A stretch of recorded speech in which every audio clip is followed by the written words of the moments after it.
constant organising of art projects, games, symposia, activist events, aesthetic collaborations, and we know this discursive term not just in artistic practices like the ones I showed at the beginning, but in the wonderful curatorial strategies that have been developed by numerous curators here in Europe and Asia.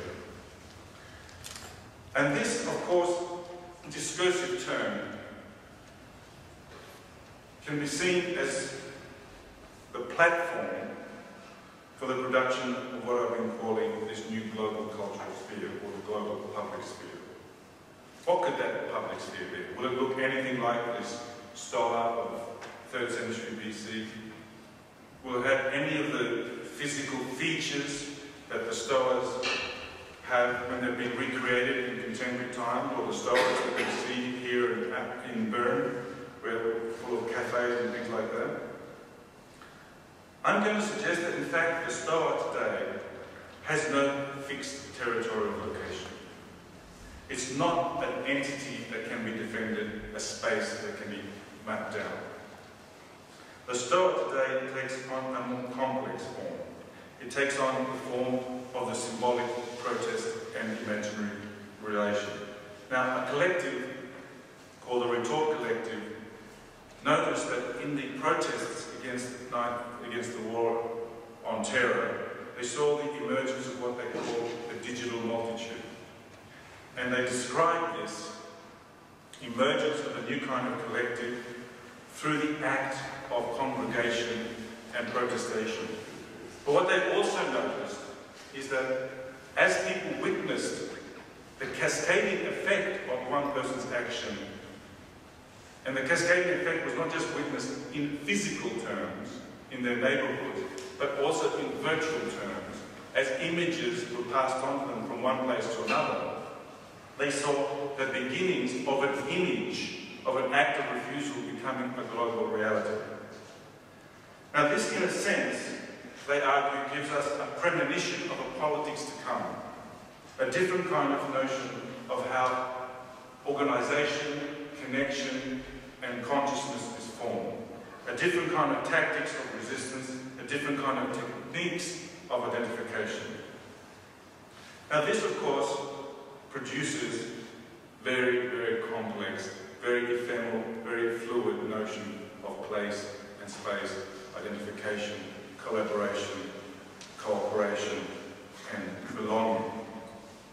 And it makes us think very deeply and carefully about this very question about space, place, mobility. And when I look deeper into these questions and ask how have philosophers tried to understand these relationships between mobility, place, identity, and space, one of the things that you find is that the mapping that they produce may not be actually sufficient for what we currently need. For instance, there's a constant tendency in moral philosophy to try and map the place of desire, obligation, virtue, etc., along axes of inside and outside, anterior and posterior. Paul Ricoeur, for instance, describes the geometry of justice, the fragile equilibrium between taking and giving in civility, and the progression of private ethics to public virtue as the search for a just distance in every situation or interaction. Now, he stresses that this interaction is a monodirectional flow, that the anterior, that which is outside, must reveal, expose and unfold itself by passing successively through the filter of moral judgment and the test of practical application in the determinate field of moral action. So what he's saying is that those practices, and this is how we are still very Kantian in philosophy, right? Those practices which occur outside, which I will say is the act of the imagination, only takes its form once it's brought inside and passes through what he calls that filter of moral judgment. Now, Papastergiadis, of course, would reject this proposition. And I think artistic practice is not comfortable to say that it only takes form once it passes through the filter of moral judgment. On the contrary, what I think we find in artistic practice is a much more multi-directional, much more complex association of place and mobility. A much more complex topology of in-betweenness, and a much more complex resonance with violence and hospitality, like I said at the beginning. So let's go back to this idea of the Stoa. And as I said at the beginning, and as Jan also mentioned, the Stoics, these great philosophers, gathered in the Stoa of Athens. Why the Stoa, not the home, the agora, or the parliament? It's another third term that perhaps you overlooked for a moment, Jan, when you said, why not the Nikos, the home, and not the agora? The agora was a place of exchange where other philosophers met. And the parliament was the place of deliberation. The interesting thing about the Greeks was that the Nikos of the ruler, the home of the ruler, and the parliament were never the same. So you did not rule from your private interest. You had to rule through public. And one of the great things about the Greeks is that they expected everybody to be engaged in this constitution of the public. And the phrase idiot in Greek meant someone who has no concern for public life. Someone who just stays quiet, who keeps to themselves. I think this is an important message for us to recall and remind ourselves that, you know, we value our privacy often a little bit too much sometimes and ignore our obligation to our collectivity. We have become rather idiotic, in other words. Now, the Stoa is this space that exists between these conventional markers of the home, the agora, and the parliament. It exists between that moral place of political deliberation, that public place of exchange and speculation and commerce, and the private sphere of personal interest. The agora is the place where it's in between these things. This is a modern agora, a Stoa. There's Stoa Praxiteles, you know, the great artist of ancient Greece. To this day they have a little Stoa dedicated to him, and this is where I would have my coffee in Athens.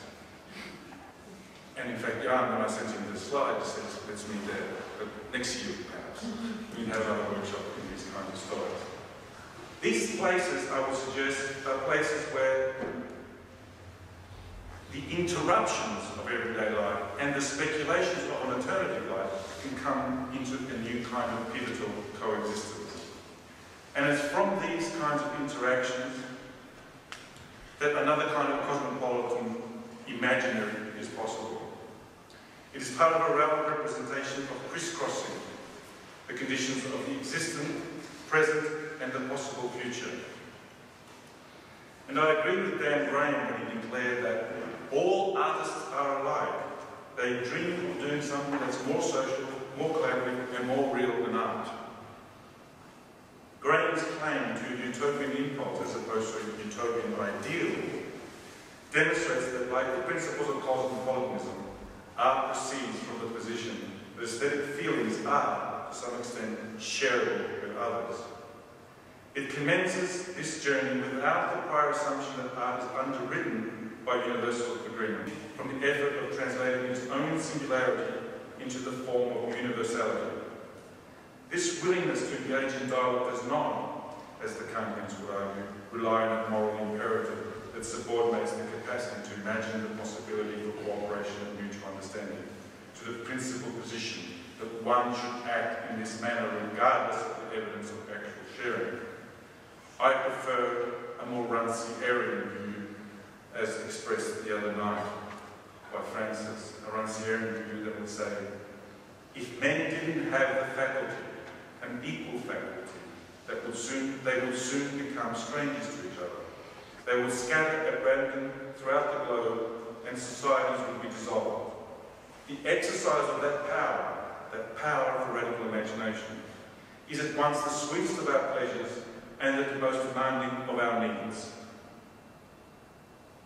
How little do we know about curiosity, the sensation of attraction towards difference, and the function of mobility, the action through which form emerges as drivers of imagination.